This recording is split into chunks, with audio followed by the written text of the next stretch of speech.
we're going to continue our discussion of financial tools and securities. One of the biggies out there is called a prospectus. It's kind of like prospecting in the aspect of trying to read about what's out there for sale. It's called the prospectus. They can be multiple pages long, dozens usually. My experience with them is they're fine print, about 4-pitch font, teeny tiny things. You need a microscope to take a look at them. And so you got this big booklet, you're trying to figure out everything, and you flip to a couple important parts of it. We'll talk about that aspect of looking at the valuation of what that means at a later point. But a prospectus is actually the beginning of all the information you need about a company, and especially about the stock that is available and that they're going to be offering for sale.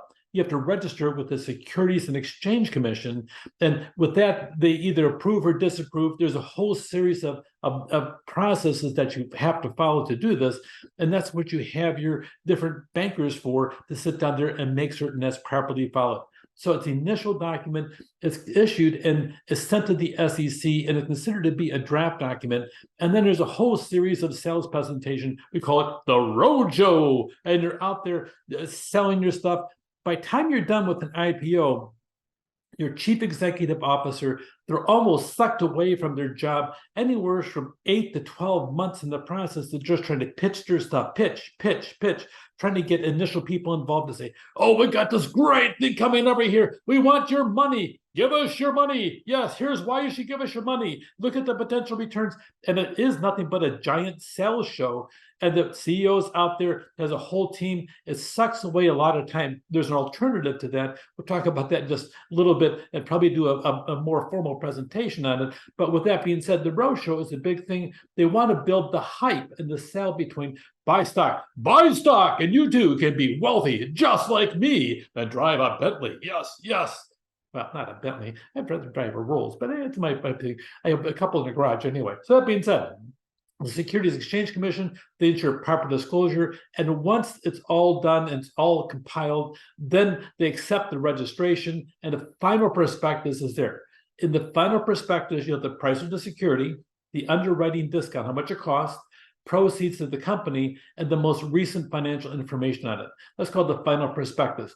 Then they're going to go out and issue common stock to the market. We already know there's a primary market, which is the one that is used by all the people with lots and lots of money and huge amounts of ability to purchase a big chunk of the stock. And then there'll be a secondary market after that. Once the primary market receives their stock and they buy all the stock up, then they can sit there and sell it on the secondary market to those of us who don't have tens of millions of dollars to toss in the market. Sometimes the manager employees, they get a shot at the stock first, often at a low price. Sometimes they have stock options. You've heard of that. So you too can have this stock over here. If you stay with the company for 3 years, 3 years is all we ask, you can buy our stock for $25 a share. Well, at the beginning of that, it could be the stock's only $15 a share. But 3 years later, that stock could be worth $75 if you work really hard and make sales. Yes. Actually, that's kind of how it works. So there is a certain hype to it outside the company and also inside the company, because a stock option is kind of a cool thing. If you work hard and help the company be successful, then all of a sudden you get paid. But on top of that, you get to feel like you're part of it because you do own part of the company, because that's what stock is all about. And on top of that, you can actually increase your overall value if the stock goes up. It's a win-win for just about everybody, from the company to you, the investment bankers, and if you die working too hard in the process, your heirs. That's why they're doing it. Anyway, so by the time it's all done, insiders can be prevented from selling their stock for a set period of time. You can't sell it for 180 days. We call it a lockup in the process. So there's a couple other things. There's shelf registrations, direct listings, and a SPAC, a special purpose acquisition company. We'll be talking about these different aspects later on as we go through our class. When it comes down to looking on the capital, the risk, and the return, if you only have one issue of stock, now, by the way, some companies that have been around for 100 plus years, they'll have dozens of different issues of stock. Some of them are specific to this plant. We're going to renovate the Lake Orion plant in Michigan, so we're going to sell $56 million worth of stock to renovate it. So boom, they sell and they have a different class of stock. But if you only have one issue of stock, then those shareholders that have it, they have 100% of all the capital, 100% of all the risk return, and all the control too. So, and then if you have two issues of stock, let's say you have an A and a B class, you'll have sometimes you'll have different rights between the two different kinds of stocks, and there's differences. So you can see here the different options you can have. You get 100% of A, and there's no shareholders for Class B stock. And then over here you have another group, and so on. So A is going to have all the control and risk in each one of these scenarios by the time we're done, except for the one where it's 50-50. So you'll see different aspects of risk and return. If there's two different sources of capital, you sell stock and you sell debt at the same time. It's not necessarily unusual. It happens on a regular basis. Okay, so you'll have debt and you'll have equity. Well, a couple of things. Number one, on debt, you don't have to pay dividends. On stocks, sometimes you do. Depends how you have your company set up. But no matter what happens on debt, you'll have to pay interest. So sometimes you'll have a blend. So it depends what your long-term goal is with the organization. And do you want to sell the ownership away by selling stock, or do you want to just accumulate more debt? And that's a dialogue for later on. So stock, every time you buy one share of stock, you're actually buying a chunk of ownership in that company. So that being said, if you want to go out and let's say you want to go buy General Motors stock and you're out there and say, yes, I got General Motors stock. I've got one share.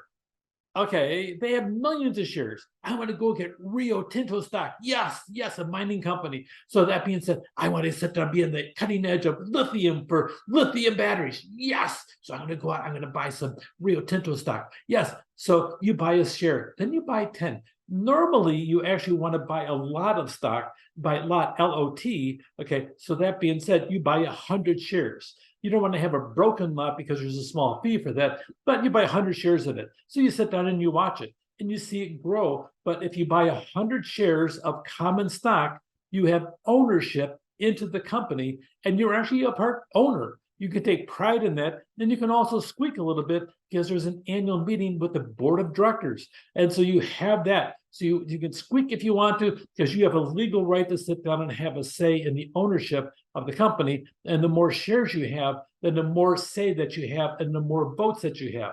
A lot of times your board of directors are nothing more than stockholders who have lots and lots of stock and they vote themselves in on the board of directors. Then you also have a preferred stock. Well, I have some preferred stock. I'm better than everybody else, you commoners. Could you just have common stock? I have preferred stock. Well, preferred stock is cute, but it's not necessarily all that fabulous. It's just a different class of stock. It doesn't mean you're preferred because of who you are. What it means is you chose a different aspect. Preferred stock acts an awful lot like a bond. We'll talk about bonds in a little bit, but a preferred stock is the first one to receive dividends before those common folk. So they have a fixed dividend amount, they have a higher position in liquidation, but they don't have the right to vote. Okay, the right to vote is always a big thing, but this is not about elections. This is about elections within the company. So they don't have a right to vote as to any company issues, but they're preferred because they get dividends before those common people. Okay, they have a fixed set on their face of the stock, and they're in case the company goes belly up, the chance of them getting some money back in preferred stock is higher than with common stock. Now, the common stock has voting rights and it can have dividends. Now, sometimes they don't have dividends because the company doesn't necessarily legally have to pay them. And by the time it's all done, if the company doesn't survive, they're the last ones to get anything out of the company. It's called the last in case of liquidation. Now, the common stockholders, they vote for the board of directors, and the board of directors hire the managers. Yes, I don't like you, so I'm going to take my stock and I'm going to vote my one share to get rid of you. CEO takes more than one share, dude. Okay, so you have to get a lot more shares if you want to get a seat on the board. A lot of times, if you have 10 million shares of stock out there, the chance you get a seat on the board could be slim. But if you have 1 million shares or even 100,000 shares, all of a sudden now people start paying attention. So the board hires the management runs the company, and the management reports back to the board, and the board reports to the stockholders. Now, the company makes its money through the IPO. Then it goes out to the secondary market where most of us participate in that process over there. So we're in a secondary market. And so we don't have the chance to sit down and get that really cool stuff at the IPO initially. We're in the secondary market. But so we have this whole aspect of voting for the board. And if you accumulate a whole series of stock in the process, you too can run for the board. So that being said, do you have a say? Yes. The SEC law requires you to have an annual meeting and to have a report back to all the shareholders. And that's when the board can sit there, they hire the management. Now, the company makes money off the IPO. They don't make money in the secondary market, but you better believe the management is paying attention to the price of the stock, because if the price of the stock declines, people on the board will say, hey, my stock's going down in value. I'm going to fire you next time around. Yes, yes. And that happens. So that's why they pay attention to the price of the stock. It doesn't impact the internal workings of the company unless they're no longer there. And then better believe it, that really impacts the company. So pay attention to the prospectus, pay attention to initial public offering. There's a cool way of doing this called a SPAC. We'll talk about that later. And then common stock, which votes, the preferred stock, which doesn't. Financial tools and securities, that we're becoming close to actually getting a good definition of all the different parts of investment, but we have more to go. Take care.